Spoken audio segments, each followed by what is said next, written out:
Hello, kamusta? It's me again, Prettilay, and welcome back to my channel. Please don't forget to subscribe. Ug karon aniya ng sumpay sa atong sugilanong Ayaw kog Labda. Chapter 30, Ayaw kog Buanga. Daghan kayong tao sa basilika pag abot namo. Unya, mao pagsugod sa misa. Didto mi sa right wing sa Pilgrim Center sa ibabaw ni pwesto. Maayo kay medyo landong man pod nya wa kayo mosidlak ang init. Naminaw gyud kog maayo sa wali sa pari, dihang nay nasangit sa akong mata dito sa ground floor at bangyud kayo sa among pwesto. Di gyud ko mahimong masayop. Si Hendrix gyud ako nakit-an. Ni kuba-kuba dayon ang akong dughan. Pero nalukot og kalit ang akong itsura, dihang naklaro na ako og kinsay iyang tupad. Oh my God, mga besh! Si Eve bitaw na iyang tupad. Imposible pud kaayo ay coincidence lang no nga nagkatupad sila. I really have a feeling nga gakuyog jud ni silang duha. Wa na noon ko nahimutang sa akong gilingkuran, kasige na lang kog lantaw nila. Ako kasabot sa akong gibati. Mauna lagi ni. Mauna gid ni akong gikahadlukan. Wa mi label, so dili pud ko makasita niya ug nganong gakuyog sila. Oh hi, kafaets, mga besh. Magpingit ko sa kasakit ani sa hilom. Grrr, wag yun kay, klaro Hendrix Gray. You're only toying with my feelings, good. Masay but pasabot aning panagkuyog ninyo ni Eve, ha? Imbis ni Ari ko aron magampo, murag magbako naman noon ko ani.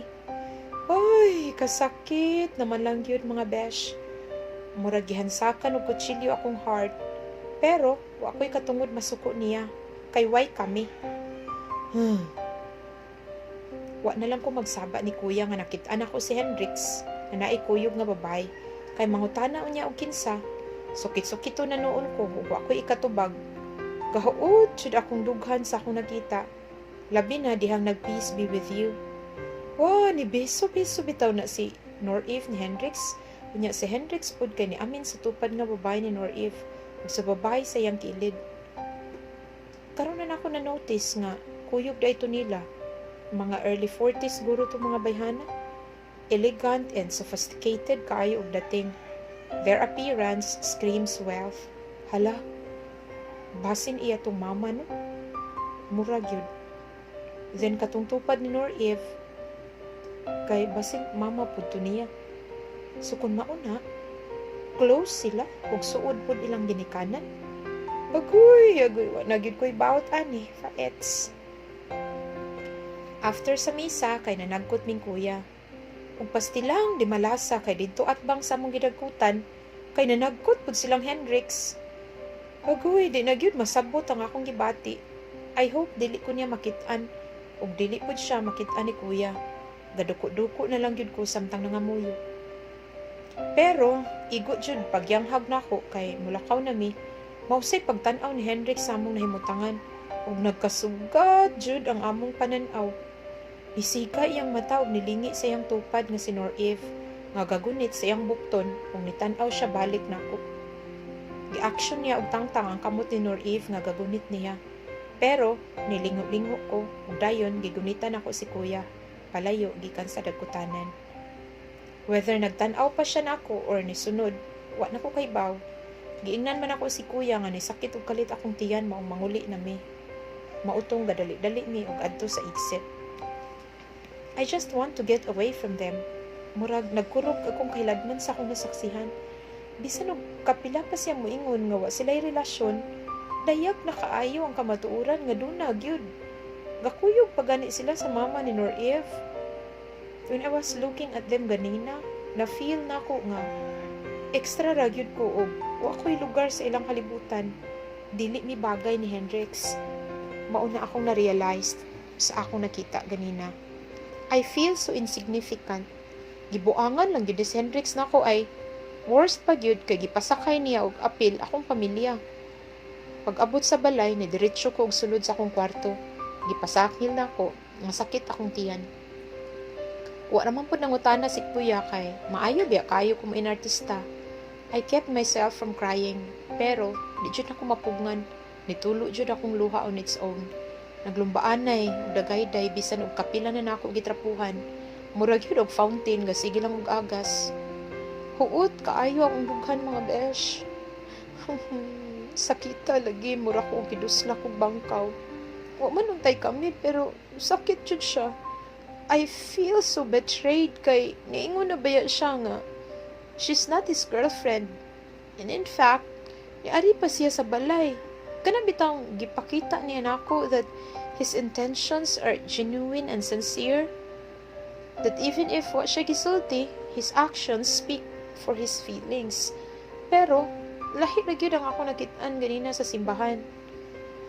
Ay, mao na lagi ni akong giingon nga di ko ganahan og label kay wa ko'y katungod. Igo na lang ko anis wag patuo sa akong luha. Ang saklap mga besh. Murag, it ended even before it began. Hendrix calling. Niring akong phone pero wa na ko panambalinga. Gipasagdan ako nga magsigig ring.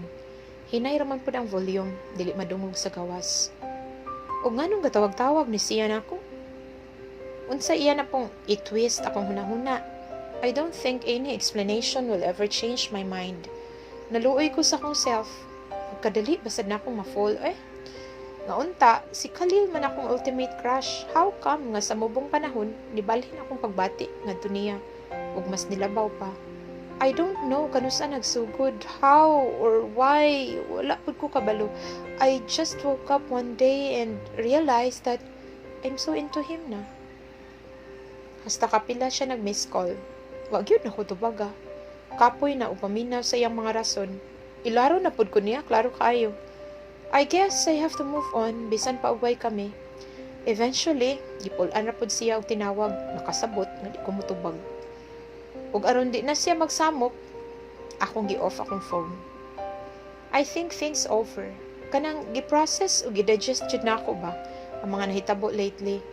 Daghang mga kausaban sa akong life that somehow it turned upside down and vice versa. I thought magmalinawon akong life once mobalhin ako sa CIS. But, contrary to that, mas nisamot kagubot ang akong kinabuhi. Pero, mas nahimo po siyang exciting. I don't know if I'd be grateful ba or masagmuyo ko. But then, who am I to complain, diba? At least, I have a life. Pagkaugma, kay gusto kong mo-absent. Wako'y gana mo eskwela kay di ko gustong magkita ming Hendrix. You know na, maglisod ko likay kay tupad, baya may mga besh. Ako kay baon sa akong buhato no magkita mi. Gusto kong mulikay na lang aron dili na ko masakitan. Hello Yumi, good morning. Si Kalin nadunggan ako. Nagkadungan mi og lakaw sa labi padung sa among building. Ako na lang kang ibalik akong feelings kadto niya no? Pero di gihapon pwede. Kinaan na siya Yvette. Ug labaw na nga dili katudloan ang kasing-kasing. Hala, ka-drama ba niyo Yumi?